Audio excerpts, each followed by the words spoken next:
रहमानुर्रहीम। अस्सलाम वालेकुम। कैसे हैं स्टूडेंट्स? उम्मीद करता हूँ कि आप सब खैरियत से होंगे। आज इस वीडियो में हम मैथ 304 जो हमारा स्टैटिक्स का सब्जेक्ट है, इसकी असाइनमेंट नंबर 1 डिस्कस करने जा रहा हूँ मैं। लास्ट डेट इसकी आज ही है, 29 अप्रैल। पता नहीं कुछ ने बनाई होंगी वीडियोस, लेकिन मैंने तो इसकी अभी बनाई है वीडियो। तो स्टूडेंट, इसके 4 क्वेश्चंस हैं इस असाइनमेंट के, तो वो आपने सोल्व करने हैं। और सोल्व करने का तरीका यही है कि आप मैथ टाइप यूज़ करके सोल्व करेंगे। और क्वेश्चन नंबर 1 हमें दिया गया कि कंसीडर करेंगे हम टू फोर्सेस को P and Q acting at a point with an angle theta between them. If the magnitude of the resultant force R is equal to the magnitude of P and R is perpendicular to P, find the magnitude of Q in terms of P and Q. हमने magnitude find out करनी है P and theta की, ठीक है। अच्छा, ये हमें 4 question इसी तरह से दिए गए हैं स्टूडेंट्स। मैं आपको दिखा देता हूँ, इनके आंसर्स मैंने बना दिए हैं। स्टूडेंट्स, आंसर ये आपने कॉपी पेस्ट किसी के भी नहीं करने, आपने मैथ इक्वेशन में लिखने हैं या फिर मैथ टाइप करके स्क्रीनशॉट लेके यहाँ सबमिट करवाने हैं। अच्छा, अगर आपको स्टूडेंट्स ये पेड में असाइनमेंट बनवानी है, क्योंकि ये असाइनमेंट थोड़ी सी डिफ़िकल्ट होती है मैथ्स की, तो अक्सर स्टूडेंट्स पेड में बनवाते हैं। तो अगर आपको पेड में असाइनमेंट बनवानी है तो आप मुझसे व्हाट्सअप नंबर पर रब्ता कर सकते हैं। इंशाल्लाह बहुत ही मुनासिब कीमत में आपको बना कर दे दी जाएगी। आज ड्यू डेट इसकी लास्ट डेट है, ठीक है। तो आपने थोड़ा सा कोशिश करनी है कि जैसे वीडियो देखें तो लाजमी फ़ौरन रब्ता कर लें। अच्छा जी, तो ये रहा सोल्यूशन क्वेश्चन नंबर 1 का, कि हमने resultant force P and Q को ले लिया लेट पे, ठीक है। R is equal to P जमा Q।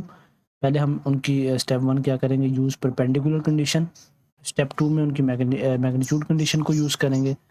और स्टेप 3 में इनको सोल्व कर देंगे इक्वेशन 1 और 2 को। तो हमारे पास स्टूडेंट फिर स्टेप 4 में बल्कि एंगल को फाइंड आउट करेंगे जो 135 डिग्री हमारा निकला है। और ये हमारा इसका आंसर है, ठीक है जी। अच्छा स्टूडेंट, नेक्स्ट क्वेश्चन नंबर 2 हमारे पास है। इसके आप देख सकते हैं कि ऊपर डायग्राम भी दी हुई है, उसको भी ज़रा देख लीजिएगा। मैंने यहाँ फ्रॉम द डायग्राम ही सारी चीज़ें लिखा हुआ है। फोर्स हमें 60 न्यूटन दी गई अपवर्ड की तरफ, और 1 कंपोनेंट हमारे पास 80 न्यूटन का है जो कि मैग्नीट्यूड है। और फिर जनाब अदर जो कंपोनेंट हमारे पास है एफ़ है, वो 60 का एंगल बना रहा है, ठीक है, थीटा के साथ। तो इसका पहले हम इसके हॉरिजॉन्टल कंपोनेंट को रिजोल्व करेंगे, फिर वर्टिकल कंपोनेंट्स को।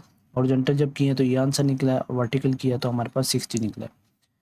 और इस तरह से स्टेप 3 में सब्स्टिट्यूट लेंगे एफ का, और फिर सोल्व करेंगे ट्रिग्नोमेट्री इक्वेशन को। तो हमारे पास जो स्टेप 5 में एफ फाइंड करके आंसर निकला वो है 90.88 न्यूटन, ठीक है।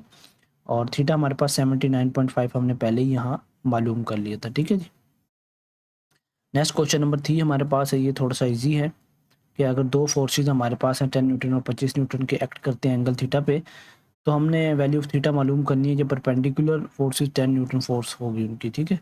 तो ये इसका सोल्यूशन है स्टूडेंट्स, आपने इसको सेम टू सेम लिख लेना है।